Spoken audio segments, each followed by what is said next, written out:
শুধুমাত্র ওআইসিভুক্ত দেশগুলোতে যেই পরিমাণ জাকাত হয় সেটার পরিমাণ হলো $600 বিলিয়ন।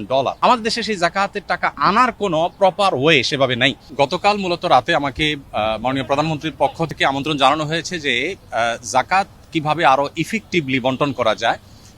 বাংলাদেশে জাকাত কালেকশনের যে অপার সম্ভাবনা আছে সেই সম্ভাবনাটাকে ব্যবহার করে দারিদ্র্য বিমোচনে জাকাতকে প্রত্যক্ষভাবে কিভাবে এঙ্গেজ করা যায় এবং আরো সফলভাবে জাকাত ব্যবস্থাপনা করা যায় সে বিষয়ে পরামর্শ এবং মতবিনিময়ের জন্য তিনি আমাকে ডেকেছেন এবং একান্ত মিটিংয়ের জন্য আহ্বান করেছেন।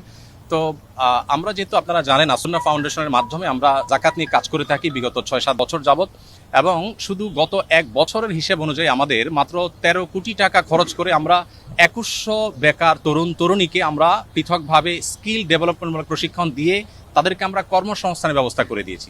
এখন আমাদের সেই 2100 এক সময়ের বেকার তরুণরা 42 কোটি টাকা পার ইয়ার, তারা গত 1 বছরে তারা 42 কোটি টাকা কামাই করেছে। তার মানে প্রতি বছর এটা আস্তে আস্তে বাড়বে, বই কমবে না। তো এই যে জাকাতের অর্থে স্কিল ডেভেলপ করে বা স্বাবলম্বী করে স্থায়ী দারিদ্র্য বিমোচনের পথে নিয়ে যাওয়ার ক্ষেত্রে আমাদের আসুন্নাহ ফাউন্ডেশনের কিছু অভিজ্ঞতার জায়গা আছে।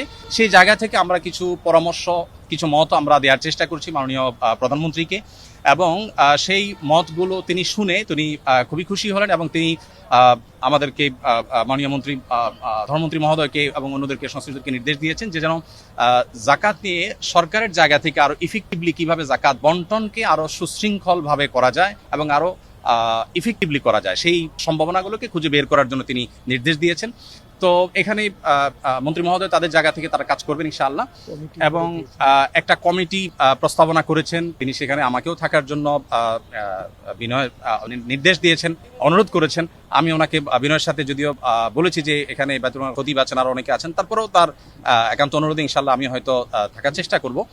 দিন শেষে মূলত আমি আমার জায়গা থেকে যে প্রস্তাবনাটা দিয়েছি সেটা হলো যে এখন যেভাবে মানুষ যার যার মতো জাকাত দিচ্ছে এটা তো আছেই, এর পাশাপাশি চ্যারিটি প্রতিষ্ঠানগুলো যারা জাকাত কালেক্ট করছে তাদেরকে যদি একটা রেগুলেটরি জায়গা থেকে গভর্নমেন্ট যদি কিছু পলিসি করে দেয় এবং কে কতটা ইফেক্টিভলি কাজ করছে এটা একটা কম্পিটিশন যদি তৈরি করে দেয়, শুধুমাত্র ওআইসিভুক্ত দেশগুলোতে যেই পরিমাণ জাকাত হয় সেটার পরিমাণ হলো $600 বিলিয়ন, 45 লক্ষ কোটি টাকা পার ইয়ার শুধুমাত্র ওআইসিভুক্ত দেশগুলোতে জাকাত হয়।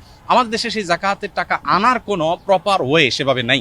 তো আমরা প্রস্তাবনা দিয়েছি যে যদি সেটাকে আনার ব্যবস্থা করা হয় তাহলে আমাদের জাতীয় অর্থনীতিতে এটা ব্যাপক ভূমিকা রাখবে ইনশাআল্লাহ, এবং সেই সাথে দরিদ্রকে সাময়িক কিছু টাকা পয়সা দিয়ে তার দারিদ্র্য আসলে দূর করা যায় না, বরং তাকে আইদার স্কিল ডেভেলপ করে দেওয়া আর না হয় তাকে স্বাবলম্বী করার কোনো একটা প্রসেসে যাওয়া, যেটা আমরা আসুন্নাহ থেকে করছি।